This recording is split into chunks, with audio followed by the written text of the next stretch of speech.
Los estudios del teatro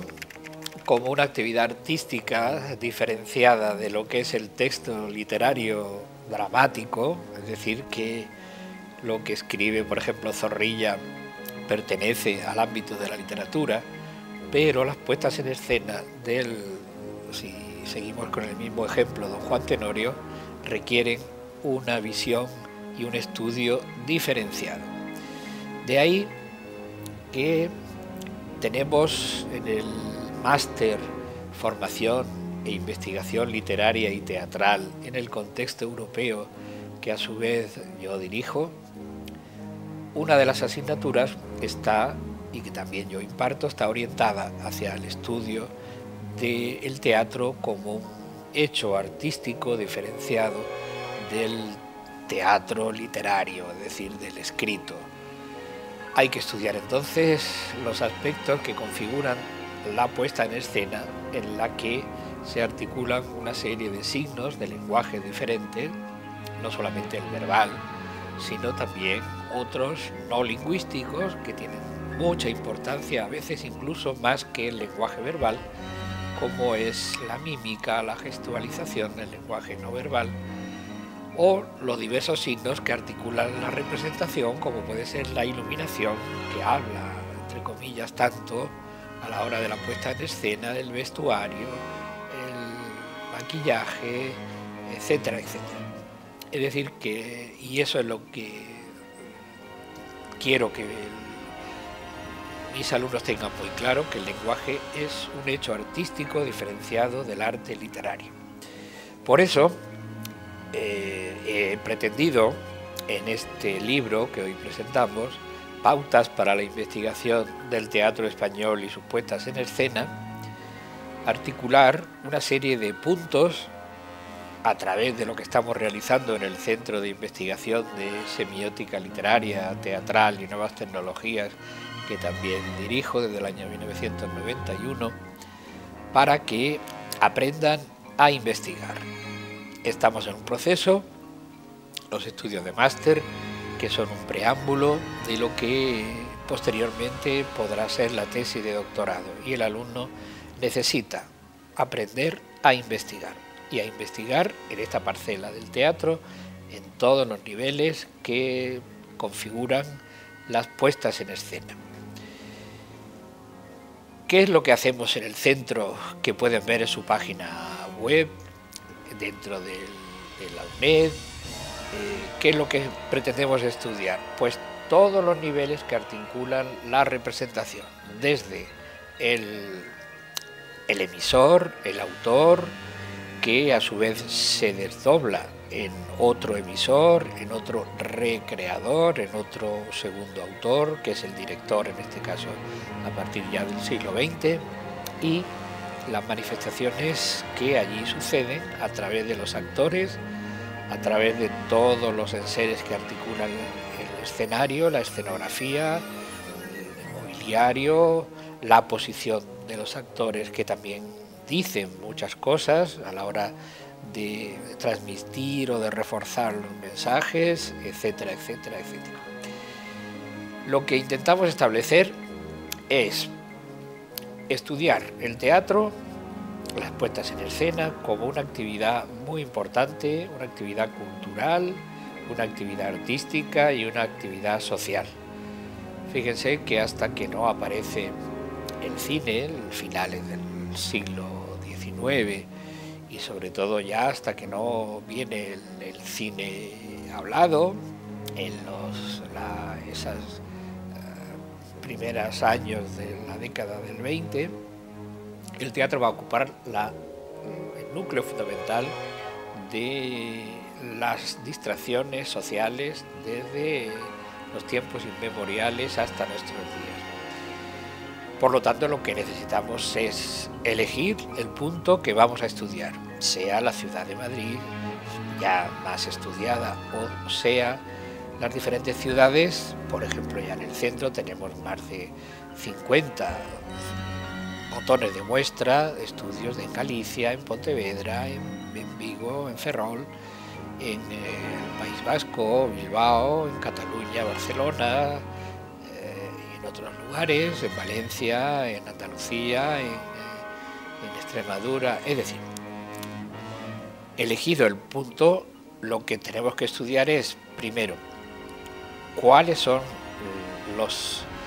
la historia, la tradición de estudios que se han realizado sobre este asunto,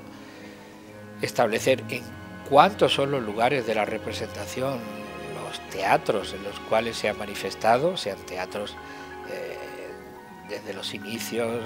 sobre todo los corrales de comedias en el siglo de oro, hasta que llega el teatro a la italiana, hasta ya los teatros de calle, etcétera, etcétera,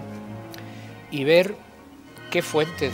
podemos acudir de información a la hora de establecer y de apoyarnos en una serie de aspectos para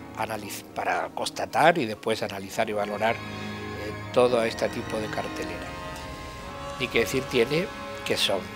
muy útiles la prensa periódica, son muy útiles los archivos, son muy útiles los centros de documentación teatral, los archivos de protocolos, etcétera, etcétera, puesto que ahí hay una serie de información para esta reconstrucción de la vida escénica. Esta reconstrucción se va a realizar día por día, sesión por sesión, para ver al final cuáles fueron los autores más representados, no solamente los autores españoles o hispanoamericanos, sino también los de otras áreas de expresión lingüísticas, como los franceses, los ingleses, los norteamericanos, los alemanes, etcétera, etcétera, que han tenido su reflejo y su plasmación en la cartelera que estemos estudiando. Ese núcleo de autores nos va a dar también, o va a ser muy significativo a la hora de establecer también qué obras fueron más representadas, por qué fueron más representadas, por qué se eligieron, y que se analizan en el último capítulo todos los aspectos de sociología que imperan y que llevan a establecer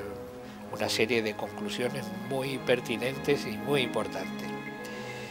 Establecidos la cartelera día por día, como digo, los autores más representados con sus obras respectivas, analizamos